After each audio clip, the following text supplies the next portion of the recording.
Hey everybody, welcome to SLO City Church at home, online. My name is Brent, and we're really excited that you're here with us this weekend for week 3 of our Goliath Must Fall series. Got a few announcements for you before we begin. First is this: if it's your first time with SLO City Church, we just want to say welcome. We believe this is a place where everybody is welcome, and we would love to connect with you. If you want to go to the website, slocity.church, click the I'm New tab, or download the SLO City app on all platforms. Hit start here. You can fill out that online connect card, and we'd love to follow up with you this week and help you get connected. Coming up in just a few weeks on Wednesday night, June 2nd, is our SLO City Women's Worship Night. We've been really excited about the ways that ladies have been able to connect to Jesus and one another, and the Women's Worship Night on June 2nd is a great opportunity to worship together, pray together, and encourage one another. So make sure you are a part of that. As always, SLO City exists because of our collective generosity. The ministry inside the walls of SLO City Church and outside the walls, the good that we are able to do in the city and around the globe, is because of your sacrifice and my sacrifice, our collective generosity. If giving is on your heart, you can set up recurring giving through the online mobile app, or you can give at slocity.church/give. We say it often, and we believe it, that SLO City is a we church, not a me church. And so I'm really excited that we get to hear and learn from Hannah's story, her life, what God's been teaching her over the past several years. So before we move on with our service, here's Hannah. Hi, my name's Hannah, and I just recently graduated from Cal Poly, actually, within the last few months, so woo-hoo, good work. I'm from Los Angeles. I grew up in a little town called Glendale, actually, with 2 brothers and my dad. So yeah, this is my story. So I grew up in a mostly single-parent household. My mom wasn't really involved in my life, and if she was, it wasn't positive. My mom and I have never had the easiest relationship, so growing up, there was a lot of almost competition, and one-ended competition, because I didn't really understand what was happening, and just I didn't grow up in the most encouraging environment. So there were a lot of things in my life that I didn't realize until I grew up that were lacking, like that mother figure, that nurturing, that kindness, that caring, and all that stuff that sometimes comes with a mother. That's not promised, but sometimes it does come with that. My dad loves the Lord, and he brought us to church, and that's where like my faith kind of began. However, I think with everything in the household, my mom struggled with alcohol, narcissism, a lot of different things that were poured out onto me, to me. I always felt like I needed to be the one in charge to take care of other people. And so along the way, I have kind of been learning recently a lot more that God is a caretaker and a caregiver. Something that I didn't get as a child. God's used that gap and filled it with himself, and used what he's poured into me to pour onto other people around me, which is super cool. But didn't have the easiest upbringing, lots of fights, lots of uncertainty. I wouldn't say that my situation's ever been very comfortable. There's been a lot of discomfort, a lot of unease, not knowing what the next day holds. So I feel like most of my life I've lived day to day trying to survive. So basically, when I got into high school, I walked away from my mom's house. I was like, you know what, this is not great for me. And God kind of reached his hand into the situation and pulled me out of something that I never thought I'd get out of. And then I went to the Dominican Republic one year, and I loved doing that. But then I came back and I started feeling very sick. I went 2 months without being able to stomach anything. I lost a lot of weight. And at the time, they just told me my malaria medication was basically the deal. That's kind of what happened. But along an 8-year journey, as of now, I found out recently that I have Lyme disease. And I found that out less than a year ago and had been searching for 7 years, trying to find an answer to something that really had so many effects, but no answer and nothing to make it better. So Lyme disease is a very, multifaceted disease, most people don't know what it is. I had no idea what it is beforehand, but it's kind of the great disguiser. They also call it the rich man's disease. So there's so many different things that people try to do to fix it, to make it feel better.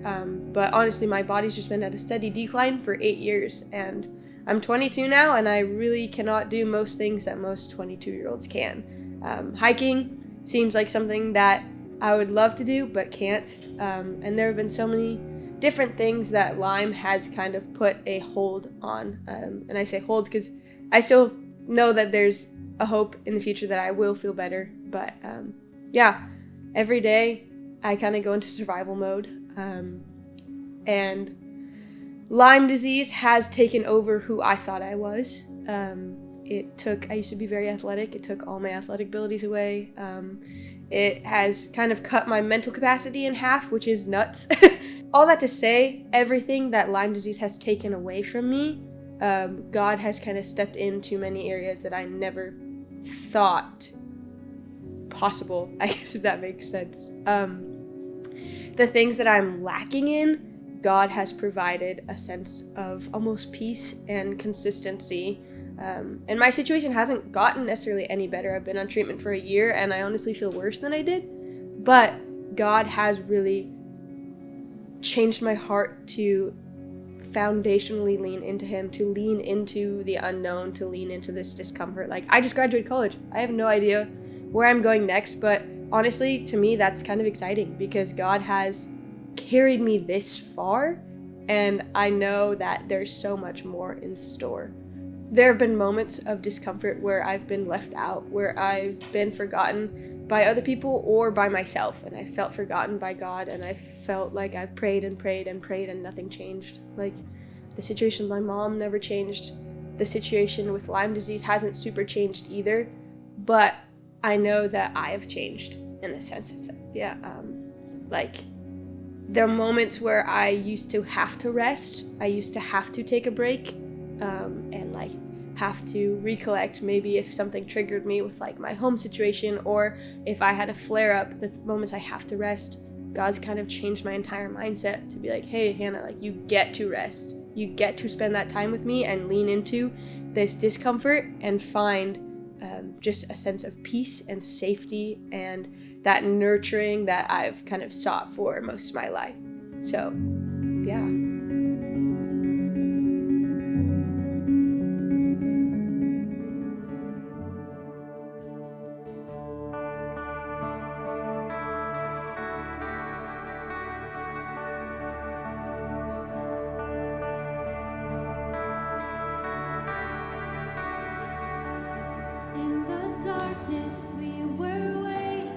Without hope, without light, till from heaven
Hey everybody, so good to be together. Welcome to SLO City Church at home, online, wherever you are. My name is Brent, and I love that we get to do this together. We get to do church together. And church is not a building, it's not four walls, it's not lights, lasers, haze, hype, but a collection of people that are centered together around Jesus. And it's our desire to live the way of Jesus and bring hope to everyone. I have been so encouraged by all of the stories that we continue to hear of God doing what only He can do, of bringing people into a life-giving, saving relationship with His Son Jesus. And I just want you to know that everybody's welcome. Nobody's perfect. Anything is possible, and we fully believe that there is hope for everyone.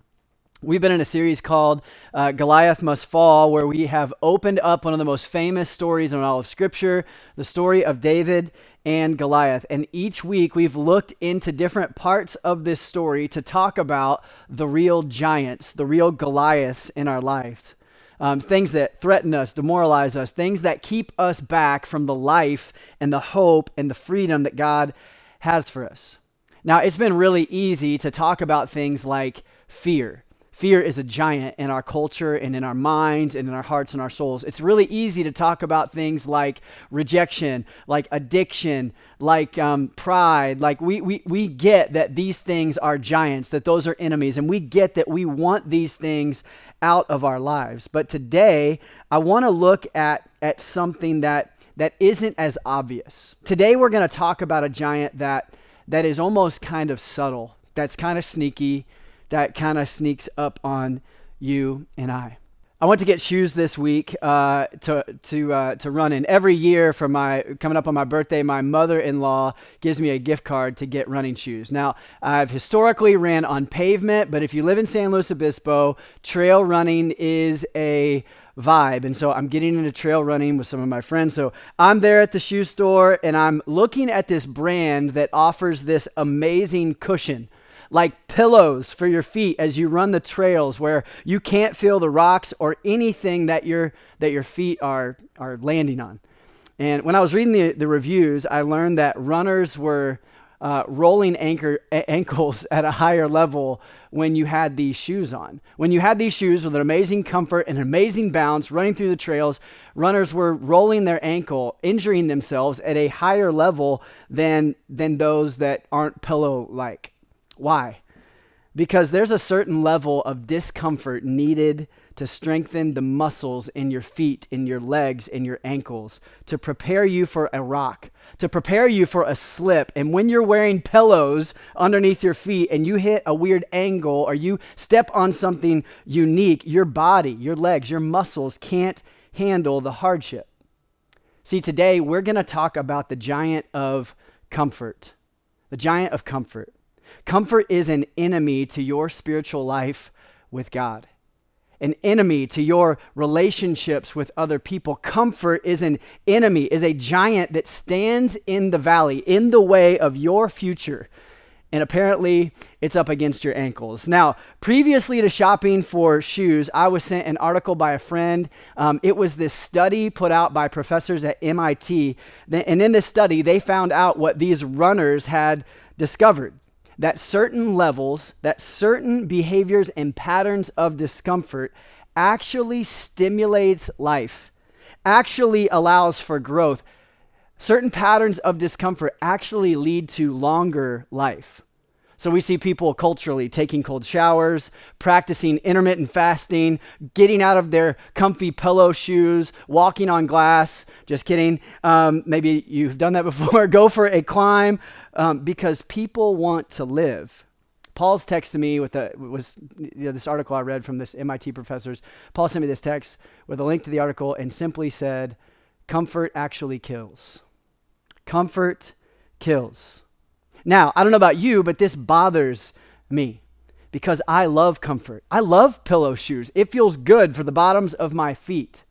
Comfort is a state of physical ease and freedom from pain or constraint. I love that.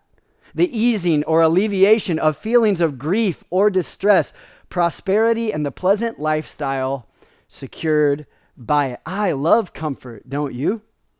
A May gray day, sitting on the couch, watching a football game, eating ice cream. I love comfort things. I love comfort food. I love my wife's meatloaf and mashed potatoes. I love comfortable sweatpants and comfortable shoes. I am here for comfort. But I know, and you know, that when comfort becomes our go-to, when comfort becomes our pattern, when comfort becomes our habit or our normal or the desire of our hearts, when sitting and not being ever made uncomfortable becomes a pattern, a habit, it can grow into this dangerous thing, this giant. See, a comfort zone is a beautiful place, but nothing ever grows there. A comfort zone is a beautiful place, super comfortable, super nice, but nothing ever grows there. Nothing but complacency. Nothing but apathy. Nothing but this, I don't really care kind of attitude. Nothing but this, I'll just stay here, I'll just sit here kind of mentality. And today we're going to see that the giant of comfort is a danger to our physical health, our mental well-being, our emotional health, and ultimately our spiritual walk with God, our relationship with God and with other people. Now, in 1 Samuel 17, we see the story of David and Goliath. David, again, is 15 years old, and he comes to the battle lines, and he sees this giant named Goliath from Gath. He hears his words. He hears his accusations of Israel and of God. He looks around, sees him, sees how tall he is, and then he looks around him at all of the armies of Israel. And this is what he sees. This is what he notices. It says, he reached the camp as the army was going out to its battle positions, and they were shouting the war cry. This is Israel. Israel and the Philistines drew up their lines facing each other. Goliath, the Philistine champion from Gath, stepped out from his lines and shouted his usual defiance, his usual war cry, and David heard it both. Whenever the Israelites saw the giant, they all fled from him in great fear. I want you to notice what David notices. David shows up with food, shows up with supplies, and notices that there's a camp with all of these soldiers, all of these supplies for war. They've got their tents, they've got their campfires, they've got their cots, they've got what is keeping them alive. But David notices this pattern. That every morning they would get up, they would gear up, they would grab some breakfast, they would head out to the battle lines, they would shout their war cry, "The Lord our God, the Lord is one, the Lord fights for us, the victory is his." And then they watch as the giant walked out to the field. They would be afraid, and they would run back to their camp.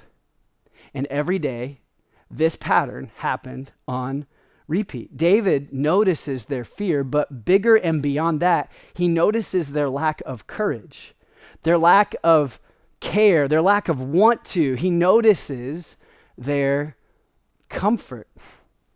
He notices that they have what they want. They have a bed to sleep in. They have a campsite. They have food. They have supplies. They have their needs met. There's some distance between them and the enemy, and they have this hill where they can hide in fear. They've got their equipment. He notices their comfort. David notices their complacency.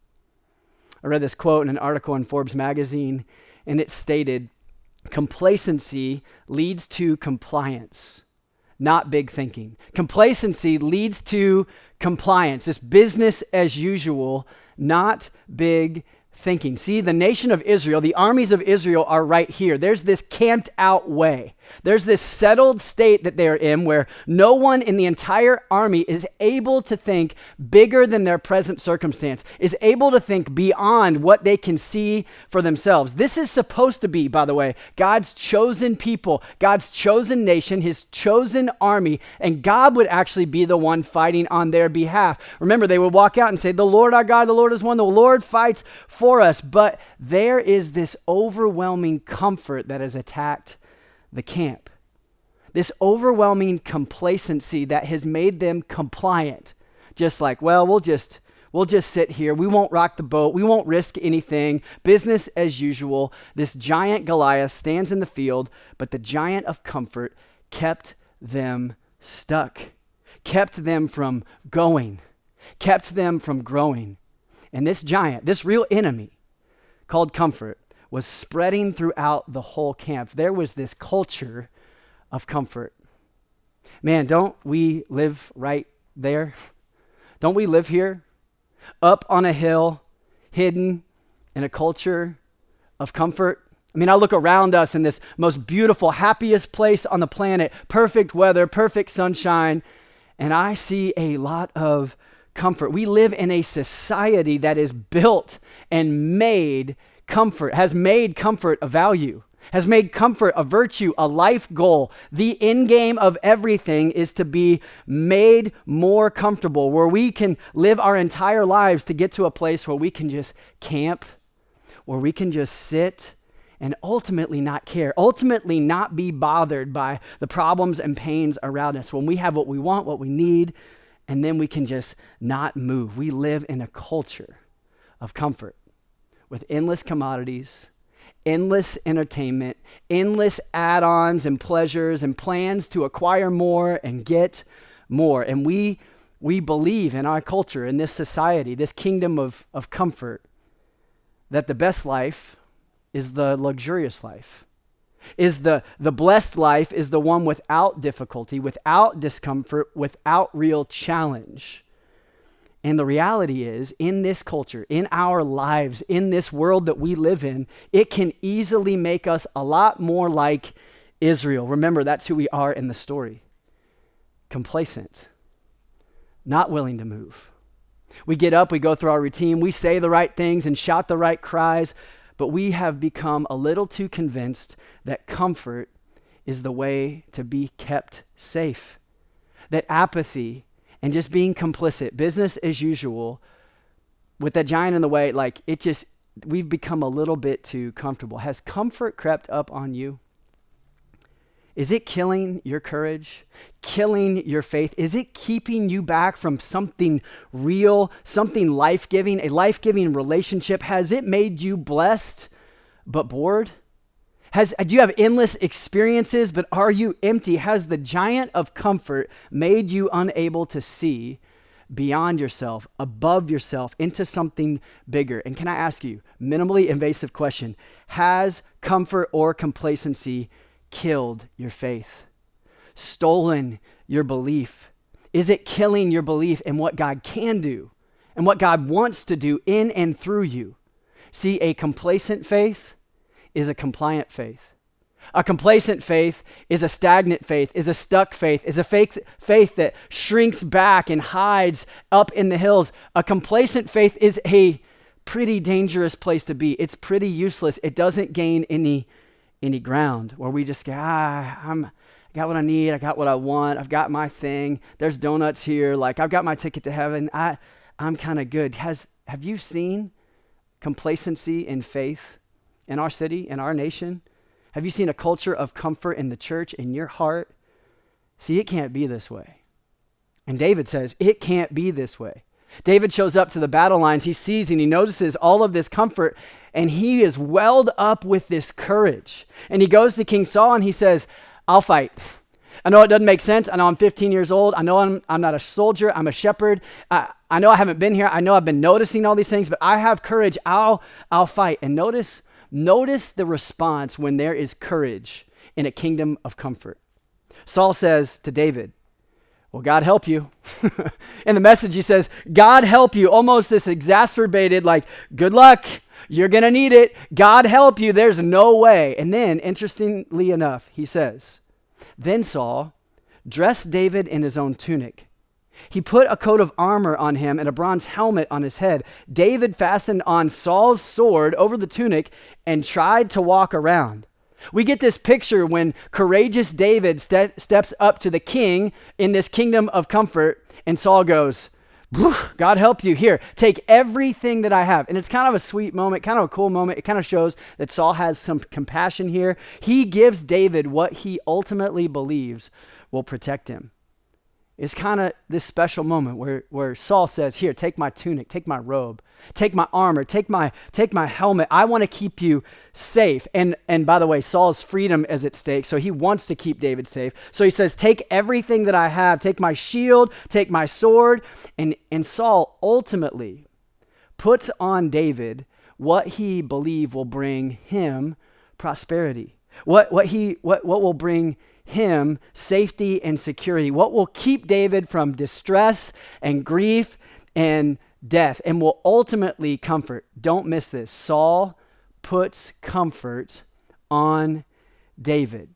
We have this 15-year-old kid walking around in armor from head to toe, the king's armor at that, and he's trying to get along with what was culturally normal for a soldier. He has all this protection, all of these add-ons, all of this clutter on himself, and it's weighing him down.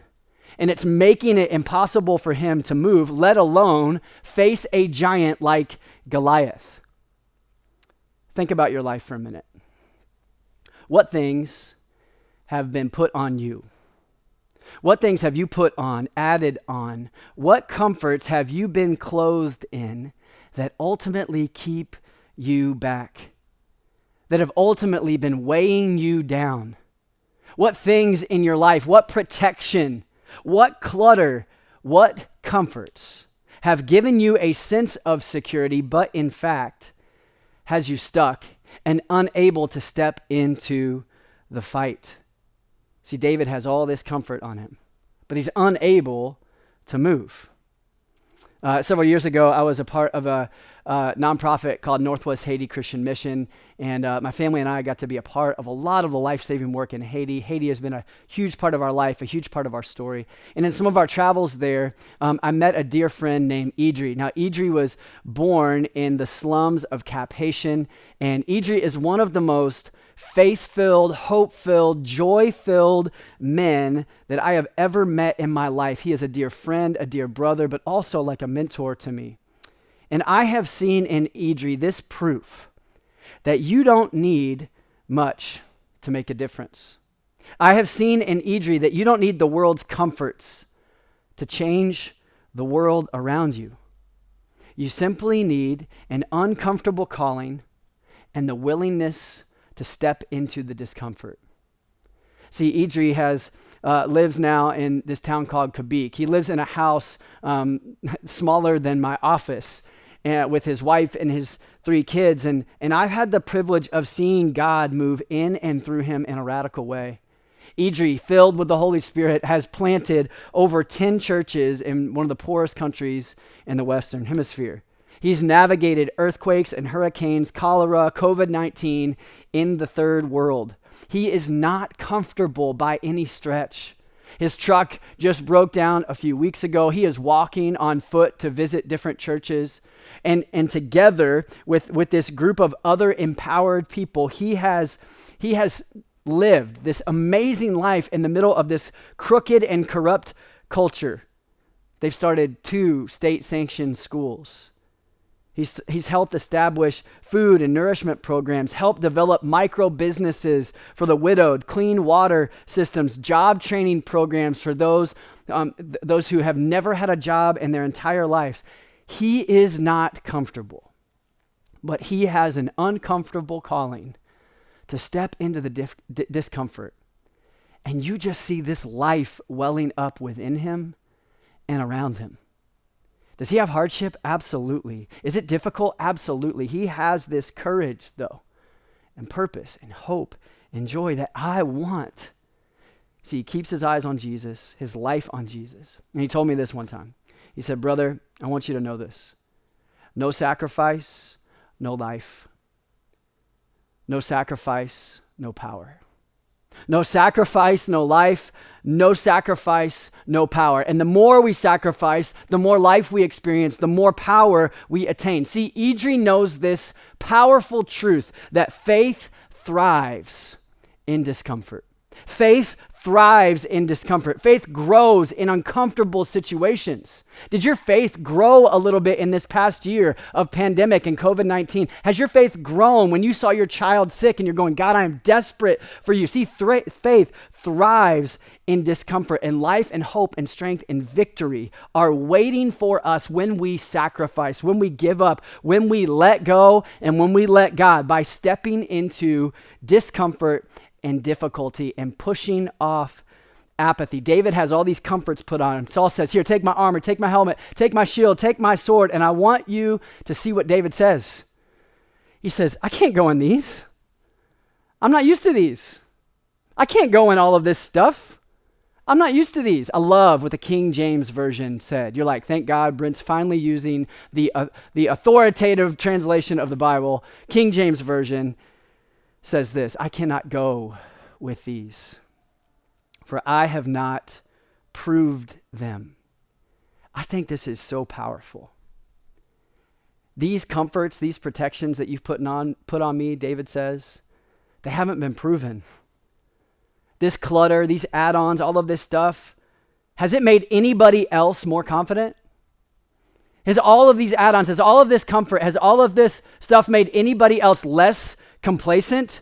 Has it made anybody else more free? Has that membership, that subscription, that bank account, that 401k, has it really been proven to really protect me and help me prosper internally? Has it been able to deliver me from all of my fear, all of my anxiety, all of this rejection and lead me to life? Have these comforts been proven to give me anything good? Has it been proven to deepen my faith?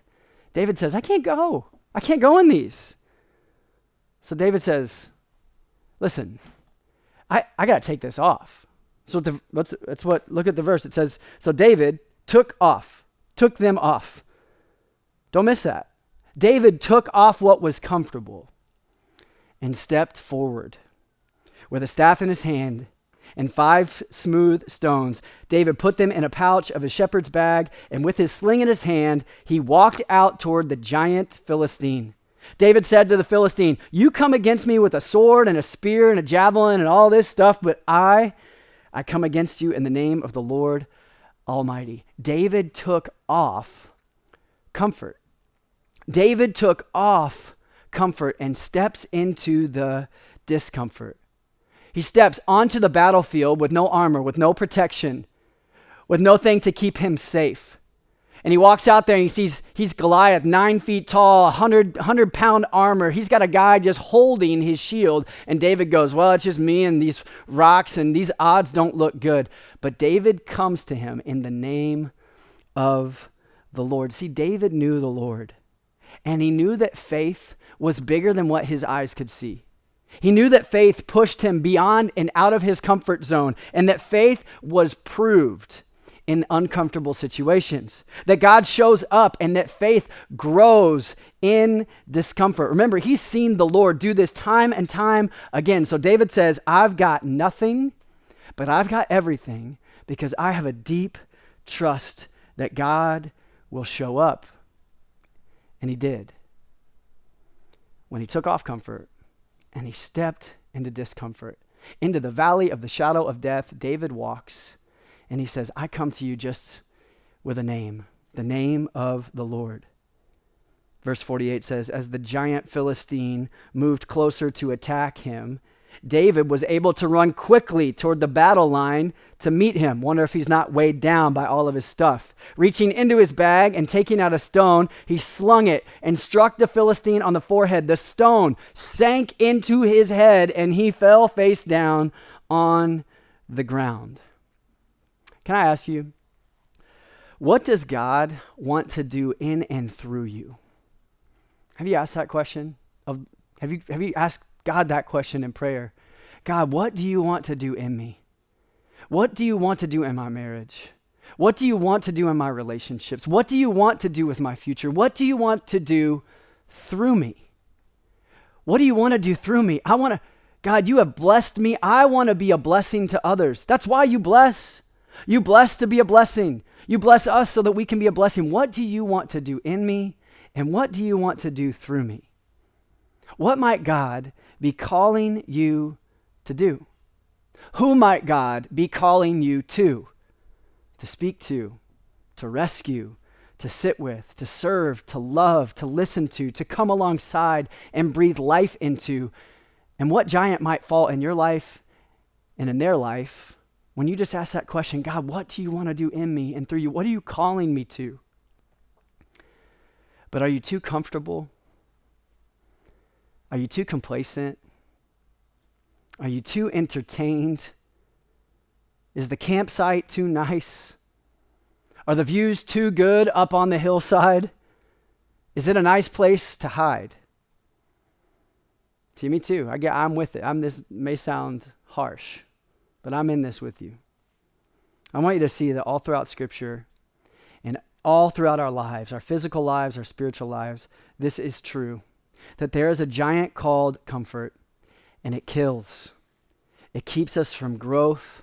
It keeps us from courage. It attacks our relationships, our marriages. It keeps us from seeing victory, keeps us from seeing these massive things fall in our life. And the only way forward is to choose the uncomfortable. The only way forward is to choose discomfort, is to actually step out from what we're hiding behind, to take off the things that we have trusted so much in. What uncomfortable step might God be asking you to take? See, the way of Jesus is the way of discomfort. It's not the way of butterflies and roses and promised protection and ease and prosperity. I'm sorry if a preacher has told you that if you just pray more, your bank account will swell more. That is not true. If you read the Gospels, you read that Jesus actually said, if you want to truly live, give up your life.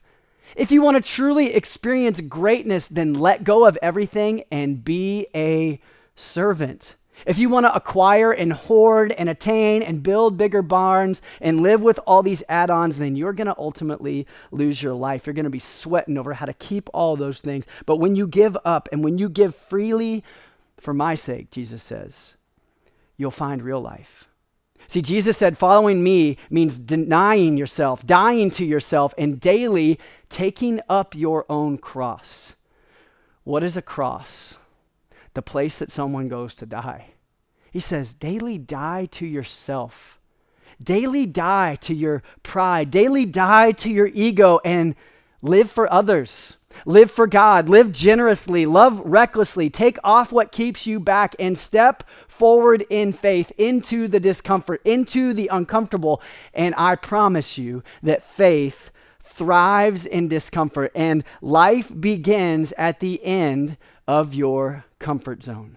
Hear that again. Life begins at the end of your comfort zone. See, Jesus taught this, but he also walked this.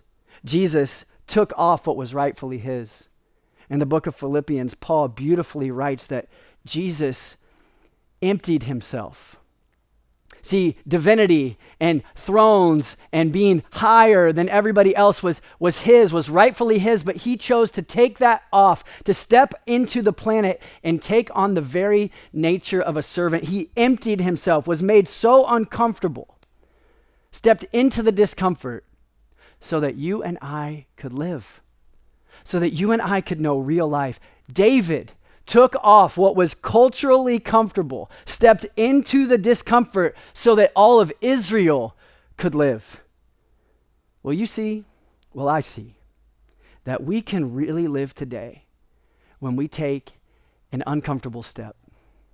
The question is, what uncomfortable step will you take? Has the giant of comfort snuck up on you? Has complacency quietly, subtly been zapping your strength and killing you? Take an uncomfortable step. Take a step to look at your time, your schedule. What's eating up so much of your time that you have no time for anything of value or of purpose or of meaning or of Jesus? Take the uncomfortable step to reorient your attention, your money, your spending, your purpose. What if you and I took a step to share what God's been teaching you with a friend, with a family member? What if your uncomfortable step was starting to pray with a spouse or pray at the dinner table with your kids? What if an uncomfortable step for you was asking for forgiveness for somebody that you wronged? What an uncomfortable step for you was signing up to serve or to give more than you were comfortable with, more than made even rational sense? What if you stepped into discomfort and saw your faith grow and thrive? See, living life on pillowed shoes is great, but it's also dangerous. Comfort kills, and discomfort grows our faith. Faith thrives in discomfort. May we not stay in the camp any longer. May we not put on all these add-ons and hide up in the hills. May we look to David. May we look to Jesus, take off comfort and trust in the power of the Lord and see this giant fall in our life. And it will be a domino. When comfort falls, other things fall because we step into the field and see God has already delivered the victory.